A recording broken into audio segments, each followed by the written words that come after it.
Adjourn हो गए हैं 4 दिन पहले। आज आपको मेरे कॉलीग लोकसभा सांसद डिप्टी लीडर लोकसभा में कांग्रेस पार्टी के गौरव गोगोई जी आपको अवगत कराएंगे लोकसभा के बिजनेस के बारे में, और मैं आपको राज्यसभा के बारे में बताऊंगा। गौरव गोगोई।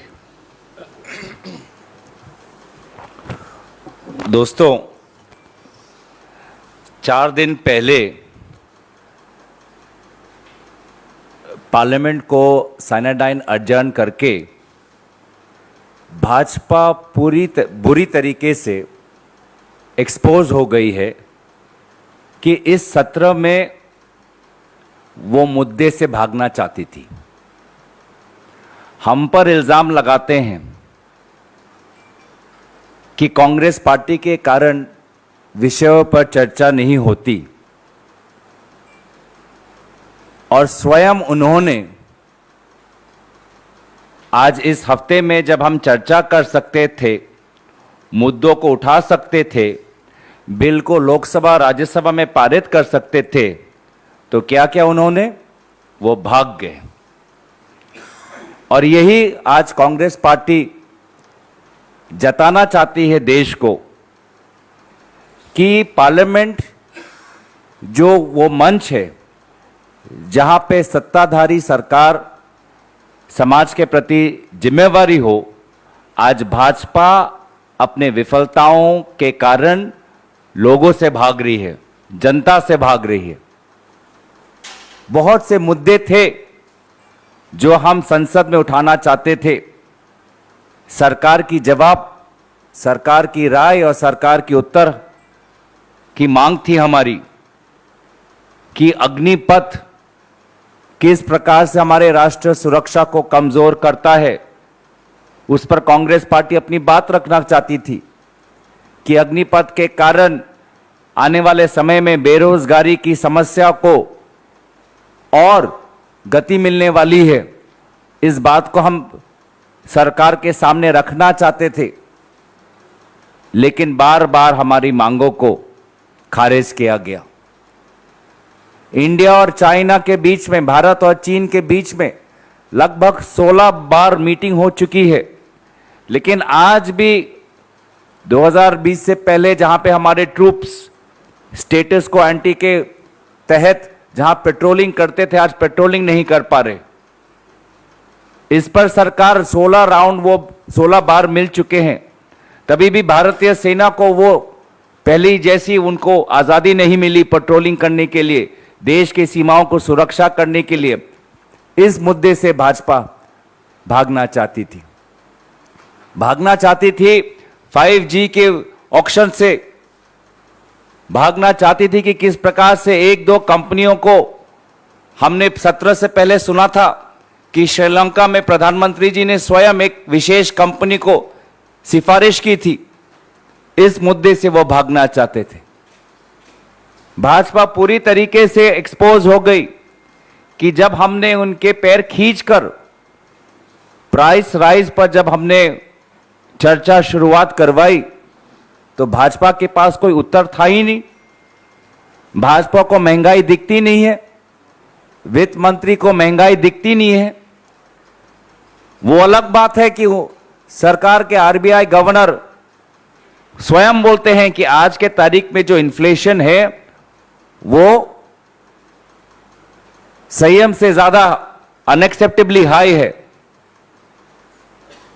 पर वित्त मंत्री का अगर आप जवाब देखें तो वो बात करेगी यूक्रेन की, वो बात करेगी बांग्लादेश की, वो बात करेगी श्रीलंका की, वो बात करेगी इतिहास की। लेकिन उनके सरकार ने क्या कदम लिए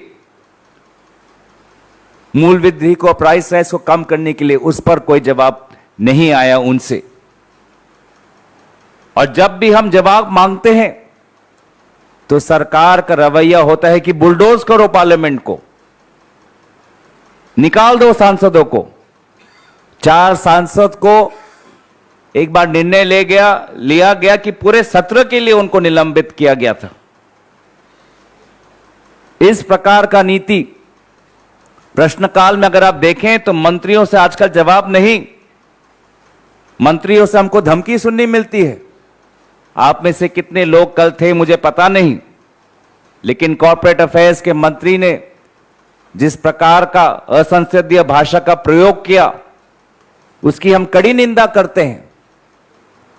मैंने स्वयं देखा कि पार्लियामेंट अडजर्न होने के बाद उनके मंत्रीगण, उनके पुरुष सांसद, महिला सांसद ने किस प्रकार से अमानवीय व्यवहार किया था श्रीमती सोनिया गांधी जी के साथ, वो स्वयं मैंने देखा है। तो ये इस पार्लियामेंट को खोखला करना चाहते हैं। लोकतंत्र के मंदिर में जहां पे सत्ता को भी जनता के सामने अपना माथा टेकना होता है, इस पार्लियामेंट को खोखला करना चाहते हैं। पर कांग्रेस पार्टी लड़ती रही लोगों के लिए। जहां पर हमने देखा कि प्राइस राइज पे सरकार ने कोई ठोस कदम चर्चा के बाद नहीं उठाए, तो हम निकले, सड़क पे निकले। राष्ट्रपति भवन जाते वक्त हमें अरेस्ट किया गया।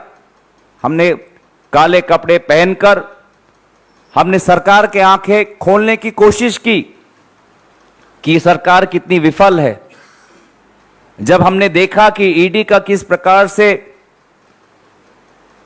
दुरुपयोग हो रहा है, तो हमने ईडी के खिलाफ, ईडी के राजनीतिकरण के खिलाफ हमने विरोध किया, प्रोटेस्ट किया, अरेस्ट हुए।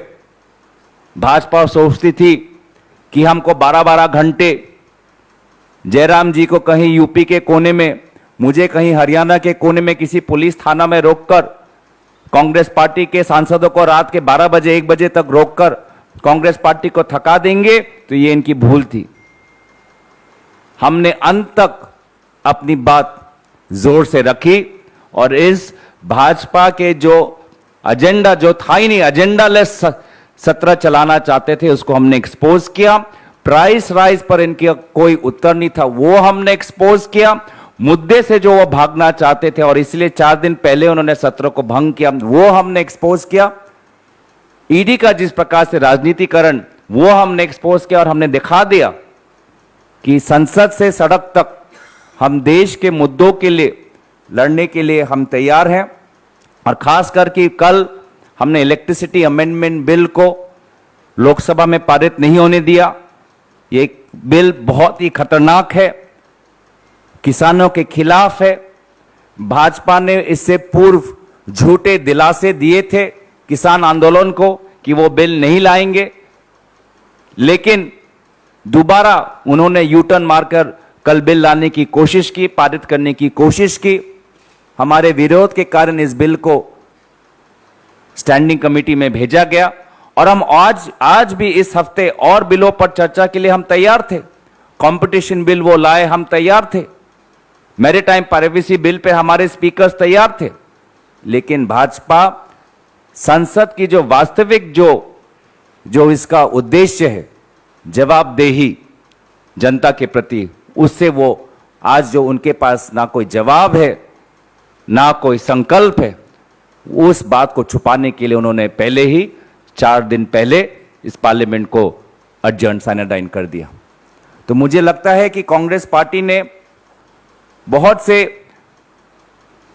चीजें, भाजपा के जो उनके जो काले कारतूते हैं, हमने जनता के सामने पर्दाफाश किया। तो वहीं पे मैं अपनी लोकसभा की बात रखना चाहता हूं और जयराम जी हैं वो अपनी बात रखेंगे। शुक्रिया गौरव। 17 जुलाई को जब सर्वदलीय बैठक हुई थी, सरकार की ओर से कहा गया था कि इस मॉनसून सत्र में 32 विधेयक या पेश किए जाएंगे या पारित किए जाएंगे। पर हकीकत यह है कि लोकसभा में इस सत्र में सिर्फ 7 बिल पास हुए और राज्यसभा में सिर्फ 5 बिल पास हुए। तो कहने और करने में बहुत फर्क है। कहा तो बहुत कुछ 17 जुलाई को, पर निकला क्या? विपक्ष की ओर से 17 जुलाई को हमने 13 मुद्दों को उठाया था जिस पर हम चर्चा चाहते हैं मॉनसून सत्र में, 13।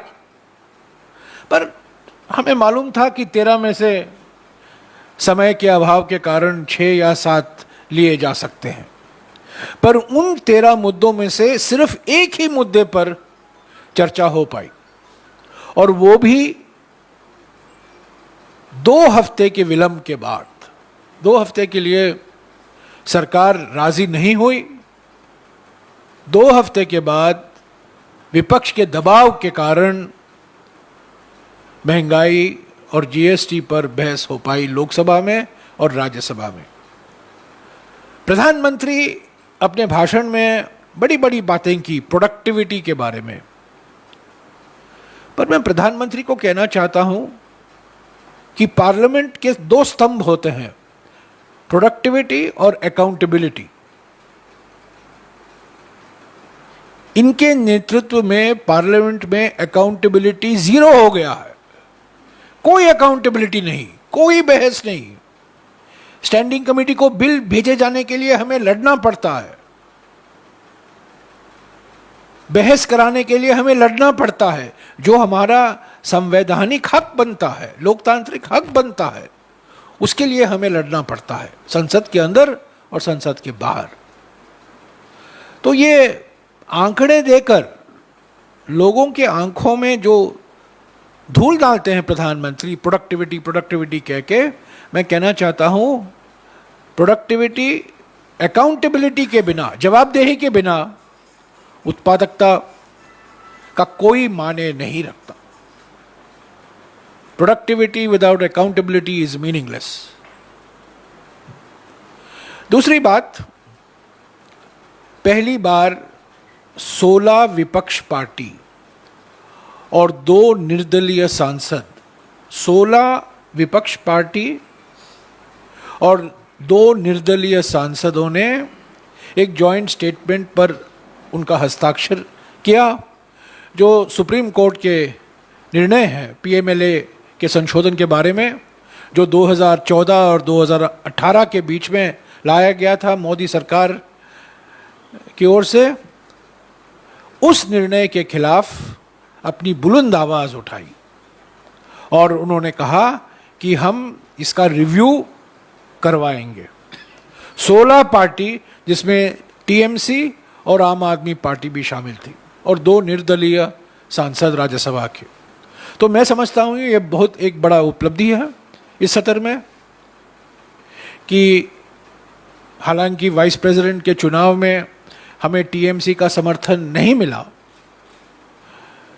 फिर भी इस सुप्रीम कोर्ट के आदेश के संदर्भ में सभी पार्टियों का एक होना, इसकी कड़ी आलोचना करना और इसका रिव्यू मांगना, मैं समझता हूं एक महत्वपूर्ण कदम है, हमारे लोकतंत्र को सुरक्षित रखने के लिए है।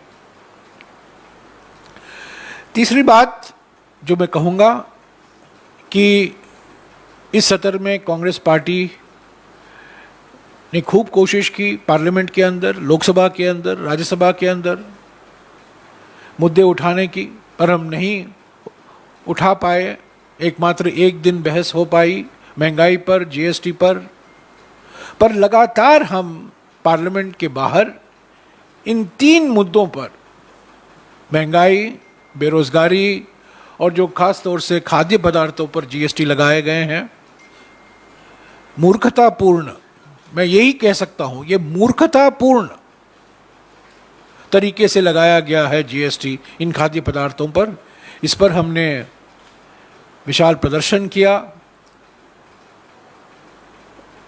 पर हम इन मुद्दों को छोड़ेंगे नहीं।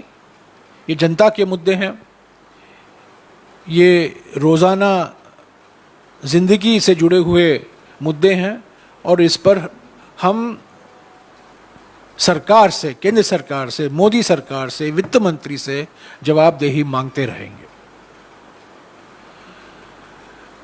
इसके अलावा मैं ये भी कहना चाहता हूं कि 4 दिन पहले दोनों सदन एडजर्न हुए हैं, सेनेट आई। ये बात सही है कि इन 4 दिनों में 2 दिन छुट्टी दिन थे, पर विपक्ष तैयार थी 10 तारीख को वापस आने के लिए और 12 तारीख को वापस आने के लिए, क्योंकि कुछ ऐसे बिल थे जो लोकसभा में पारित हुए थे और राज्यसभा में पारित होने वाले थे, और कुछ ऐसे बिल थे जिसका जिक्र अभी अभी गौरव गोगोई ने कहा ने किया कि वो बिल इंट्रोड्यूस भी किया जा सकता था और पारित भी किया जा सकता था, पर वो हो नहीं पाया। मैं साफ कह देना चाहता हूं कि विपक्ष 10 तारीख को और 12 तारीख को, क्योंकि 9 और 11 छुट्टी हैं, 10 तारीख को और 12 तारीख को हम बैठने के लिए तैयार थे, पर सरकार की ओर से मैंने कुछ उत्सुकता नहीं देखी। और सरकार के सांसद, विपक्ष के सांसद नहीं, बीजेपी के सांसद ही खुद चाहते थे कि भाई 8 तारीख को ही हमें साइनेड एडजर्न करवा दीजिए। तो मैं एक बार फिर दोहराना चाहता हूँ, हम 10 तारीख को 12 तारीख को वापस आने के लिए तैयार थे। हम चाहते थे कि ये बिल पेश किए जाए लोकसभा में, राज्यसभा में, इस पर चर्चा हो, ये पारित हो, पर ये नहीं हो पाया,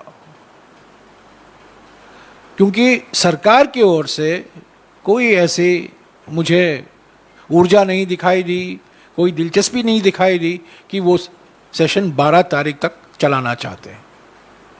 तो ये मॉनसून सत्र वेंकैया नायडू जी का तो हमने अलविदा किया है, उनका आखिरी सत्र है, और हो सकता है कि ये मॉनसून सेशन इस पार्लियामेंट बिल्डिंग में आखिरी सेशन हो, क्योंकि हमें कहा गया है कि शीतकालीन सेशन नए बिल्डिंग में होगा।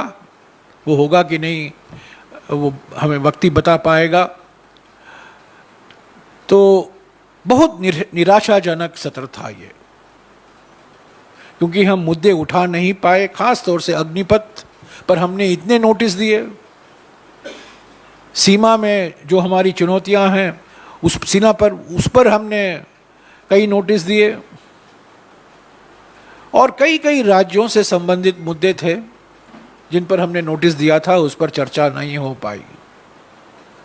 पर शुक्र है कि वेंकैया नायडू के अलविदा के बहाने से प्रधानमंत्री 1 घंटा राज्यसभा में गुजारे कई सेशन के बाद। शुक्रिया। हाँ, सेशन पर अगर आपका कोई सवाल है तो पूछेगा। या सुप्रिया।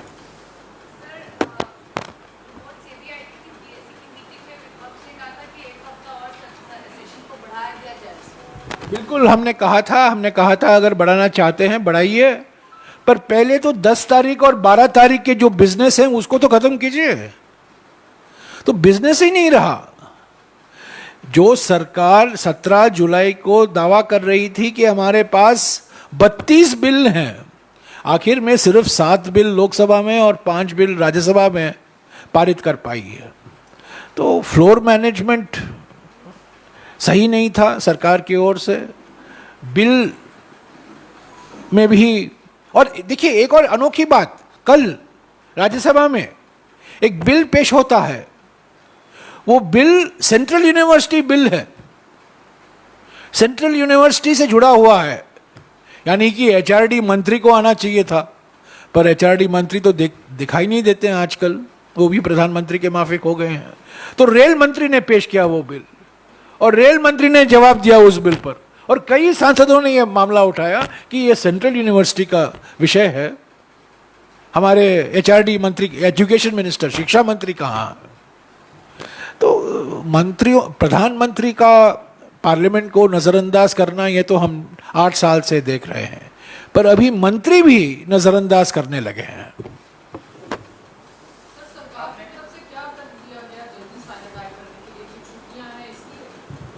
कारण ये दिया गया था कि बीजेपी सांसद कह रहे हैं कि 11 तारीख को रक्षाबंधन है, तो हम 12 तारीख को लौट नहीं आएंगे, क्योंकि वो छुट्टी का माहौल है, छुट्टी का मूड है। तो मैंने खुद कहा था ठीक है, अगर आप 12 तारीख को नहीं आना चाहते हैं, 10 तारीख को बिजनेस लगाइए, 10 तारीख को आप बिल पारित किए। मैंने खुद दिया था बीएससी में, और लीडर ऑफ द हाउस को और पार्लियामेंट्री अफेयर्स मंत्री को मैंने खुद कहा था 10 तारीख को आप बिजनेस लगाइए, पर मंशा नहीं थी, दिलचस्पी नहीं थी, उत्साह नहीं था, कोई एंथुजियाज्म नहीं था, एपिटाइट नहीं था। आपने कहा कि 25 बिल सरकार ने या तो पेश करने के लिए या पारित करने की बात की थी, लेकिन लोकसभा में 7 और राज्यसभा में 5 पारित हो पाया। सरकार आप पे इल्जाम लगाती है कि विपक्ष सदन नहीं चलने देता है, इस वजह से काम नहीं होता। हमने कहा था पहले दिन 18 जुलाई से हमने कहा था कि पहले बिजनेस लोकसभा में और पहला बिजनेस राज्यसभा में महंगाई पर चर्चा होना चाहिए। सबसे बड़ा मुद्दा हमारे सामने महंगाई का है, जीएसटी का है, बेरोजगारी का है, आर्थिक मुद्दे हैं, उस पर हमने चर्चा नहीं की है। हमने कहा था इस पर चर्चा कीजिए, 4 घंटे का चर्चा कीजिए। 4 घंटा माने वो 4 घंटा 6 घंटा हो जाएगा। 2 हफ्ते तक सरकार अडिग रही, मानी ही नहीं। जब चर्चा हुआ उसके बाद सदन चलने लगा, चर्चा के बाद सदन चलने लगा। अगर मान लीजिए 19 तारीख को, ठीक है 18 तारीख को राष्ट्रपति का चुनाव था, अगर 19 तारीख को या 20 तारीख को सरकार मान लेती कि महंगाई पर हम चर्चा करेंगे उसी दिन, क्या होता था? आसमान नहीं गिर जाते। हम अपना जो हमें कहना है हम कहते, जो सरकार की ओर से जो कहना वो कहते, और 4, 5, 6 घंटे चर्चा हो जाती। पर उन्होंने माना नहीं। 2 हफ्ते बाद चर्चा करवाई लोकसभा में और राज्यसभा में। इसमें मैं एक बात जोड़ना चाहूँगा कि सरकार का ये तर्क झूठा साबित हुआ, वो इस हफ्ते पता चल गया। क्योंकि अगर वास्तविक में कांग्रेस पार्टी ने उनके काम में बाधा डाला होता तो अब जब सत्र चल रहा है तो वो बिल वो क्यों नहीं लाए राज्यसभा में? वो बिल जो वो लाना चाहते थे, पारित करना चाहते थे, वो क्यों नहीं पारित हुए लोकसभा में? कल 12 बजे तक हम बैठते, 10 तारीख को 12 बजे तक बैठते। तो ये जो तर्क है, ये तर्क आज सरकार ने खुद ही के तर्क का उन्होंने उसको धज्जियां उड़ा दी। मैंने वाइल्ड लाइफ अमेंडमेंट बिल है, लोकसभा में पारित हुआ, वो राज्यसभा पर लंबित है। मैंने खुद कहा कि आप बुधवार को आइए, इसको पास करवाइए, बाद में एडजर्न कराइए, पर वो भी नहीं माने। वो अलग से बात करेंगे, अभी पार्लियामेंट की बात हो रही है, अभी पार्लियामेंट जोड़ो की बात हो रही है।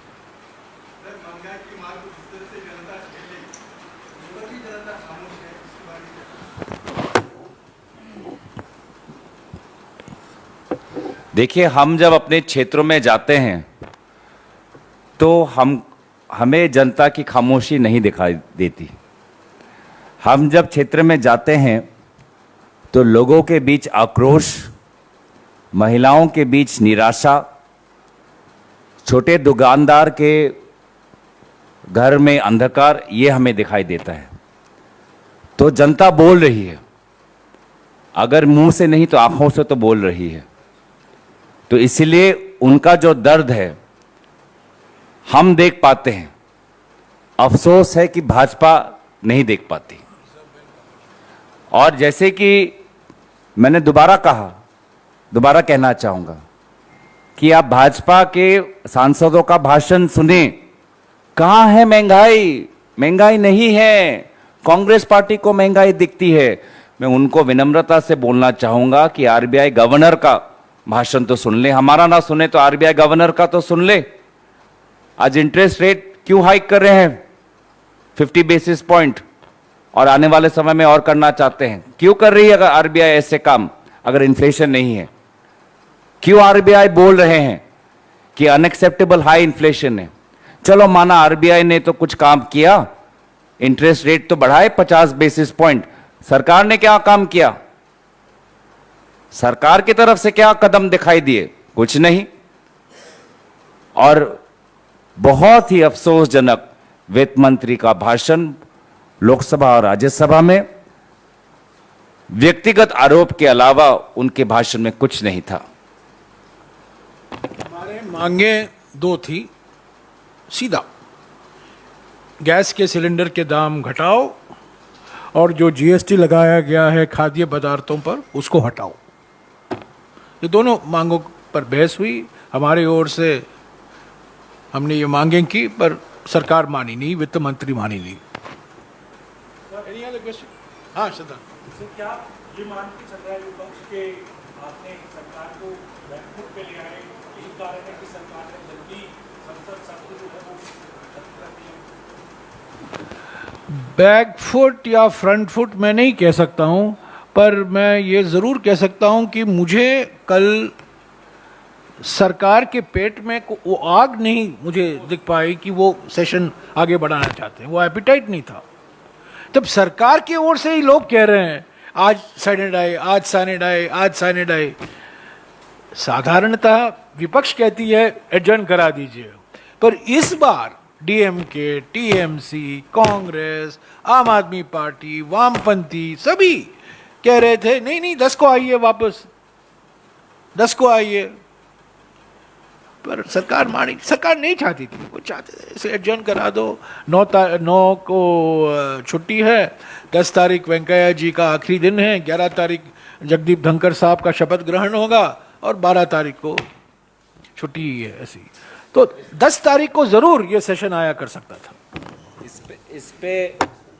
इस पे मैं एक और बात जोड़ना चाहूंगा कि जब सत्ता पक्ष से संसद के तारीख बन रहे थे तो क्या उनको नहीं दिखाई दिया कि इस हफ्ते में 2 हमारे त्योहार है, मुहर्रम है, रक्षाबंधन है? उनको पहले नहीं पता था?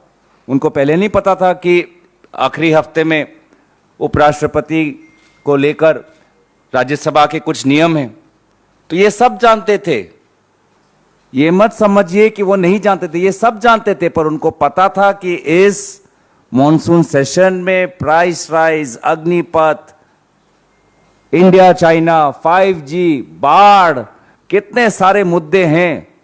ईडी को लेकर आज असम बार बार, कभी झारखंड, कभी महाराष्ट्र में अगर सरकार गिरानी हो तो असम के भाजपा के मुख्यमंत्री बहुत आगे होते हैं आजकल। तो ये सब मुद्दों से भागना चाहते थे क्योंकि उनके पास कोई विकल्प नहीं था। सब पता था कि आज ट्यूसडे और थर्सडे 2 दिन छुट्टी होने वाली थी, तो पहले तो पार्लियामेंट आगे तक चलाते या उससे पहले शुरुआत करते। तो ऐसा नहीं है। तो ये जो मैं बार बार कहता हूं कि विपक्ष ने सत्ता पक्ष की जो ये जो मुखौटा है कि वो चलाना चाहते, उत्पादकता की बात करते हैं, वो सारा हमने उखाड़ दिया है। क्योंकि वो जैसे कि जवाब जयराम जी ने कहा, उत्पादकता की बात करते तो हैं, लेकिन जहां पे अकाउंटेबिलिटी की बात आती है, जवाबदेही की बात आती है, तो शून्य जवाबदेही, 0 अकाउंटेबिलिटी। ये अभी जो गौरव ने कहा ये बहुत महत्वपूर्ण बात है। पहले से ही जानकारी थी कि इस हफ्ते में 2 छुट्टियां हैं, और हम लोग सब जानते हैं कि जब सरकार कहती है कि मान लीजिए क्या फ्राइडे को सेशन खत्म होगा, तो उस दिन सिर्फ वंदे मातरम के बिना होता कुछ नहीं है। जानते हुए उन्होंने बिजनेस रखा, जानते थे कि 2 दिन छुट्टियां हैं और तीसरा दिन जो फ्राइडे का दिन होता है उसमें ज़्यादा बिजनेस होता नहीं। तो 18 के पहले अगर आप 4 दिन पहले सेशन शुरू करते तो ये हालत नहीं होती, ये स्थिति नहीं पैदा होती कि एक हफ्ते में आपके पास 2 छुट्टी हैं और एक दिन पर बिजनेस नहीं होगा। तो ये मैं समझता हूँ ये सही प्लानिंग नहीं था।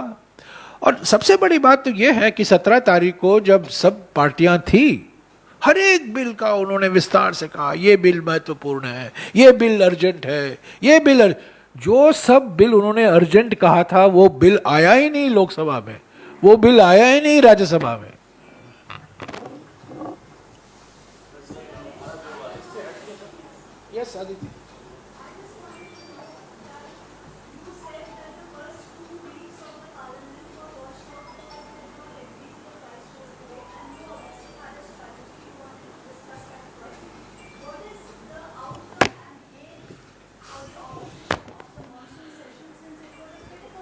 Aditi, our demand was we must start the session with a discussion on price rise. The first item of business in Lok Sabha first item in business in Rajya Sabha should be a discussion on price rise and GST. That was our simple demand. That was not agreed to for 2 weeks. And 2 weeks later, the session started with a discussion on price rise and GST. So for 2 weeks, the government stalled and then finally agreed to a discussion in Lok Sabha and Rajya Sabha. What is the benefit to the opposition? I told you the main benefit to the opposition in this session, while it is a matter of some disappointment that we couldn't get one opposition party on board for the vice presidential election, it is a matter of great satisfaction that all opposition parties, 16 opposition parties, came together to raise serious concerns on the Supreme Court judgment on the PMLA amendments that were carried out between 2014 and 2018 and have called for a review of that judgment. And that statement has already been circulated. I think the second most important outcome of this session for the Congress party is that the Congress party is now in mobilization mode. We are agitating not only in Parliament, but there are limits to agitation in Parliament because our job in Parliament is to allow Parliament to run, not to disrupt Parliament. Incidentally, 1.5 days was lost because of disruption by the government, not because of the opposition.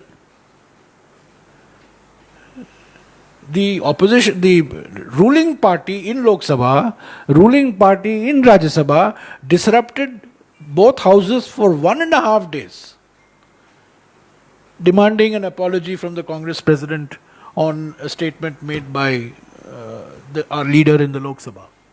It was not, in spite of him having apologized orally and apologized in writing. So it's extraordinary that sessions are being disrupted because of the treasury benches. So I think it was a great benefit to the Congress party that our protest on the 5th certainly put the government on back. आपने back foot का जिक्र किया. Certainly 5 तारीख के बाद, 5 तारीख के शाम को तो गृह मंत्री तो बिल्कुल बैकफुट पर थे और दिखाई भी दिए.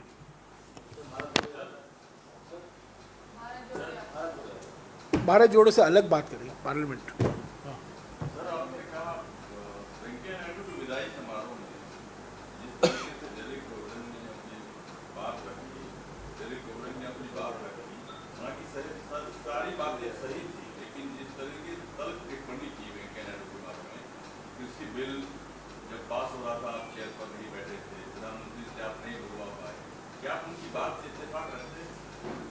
उन्होंने डेरिक ओब्रायन ने तो कुछ गलत नहीं कहा.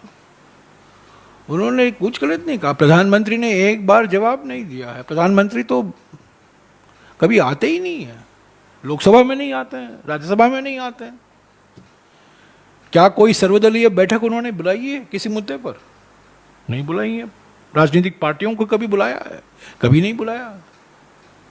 तो मैं नहीं समझता हूं कि डेरिक ओब्रायन ने कुछ गलती की.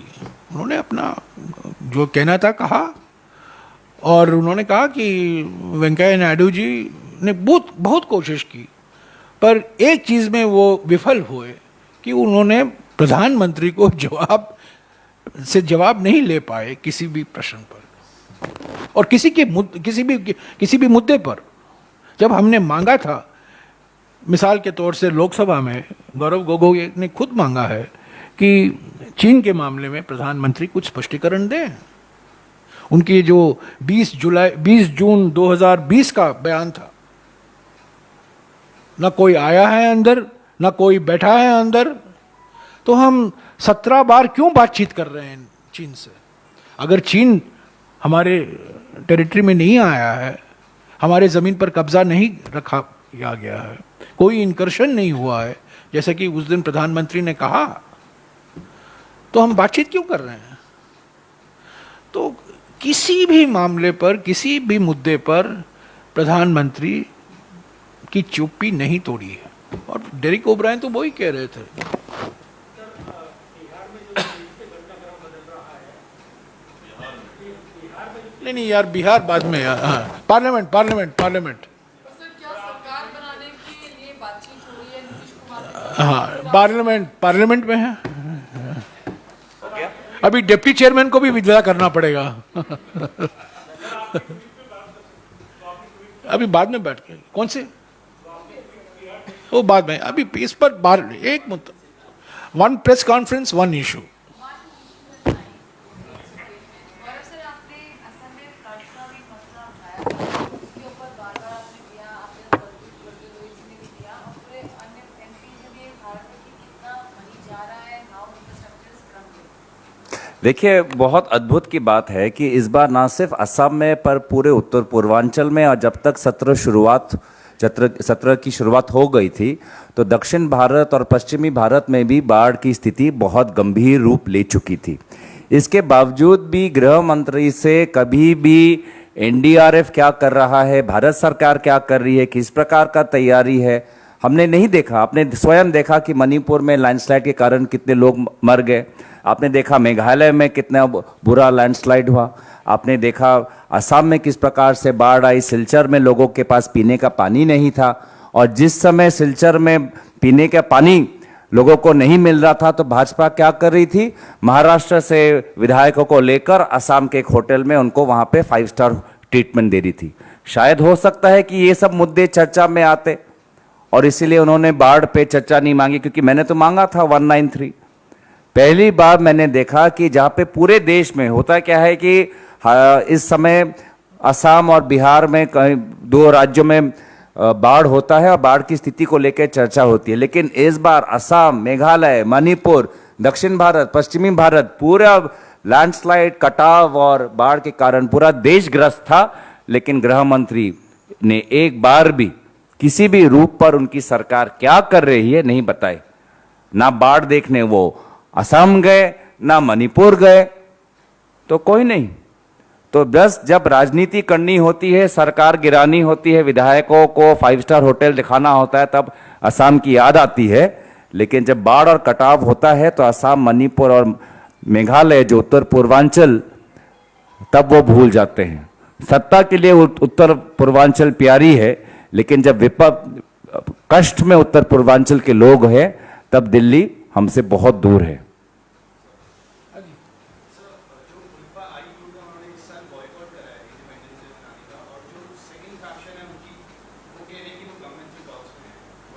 Want to take the outside? It's alpha, but it's outside. हाँ जी।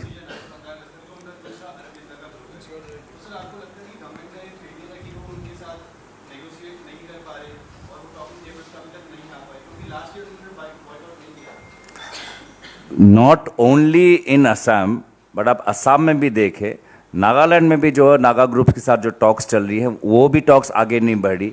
असम में भी जो टॉक्स आगे नहीं बढ़ी, इनफैक्ट पीछे हट गए हैं, एक कदम पीछे नागालैंड में भी हट गए हैं।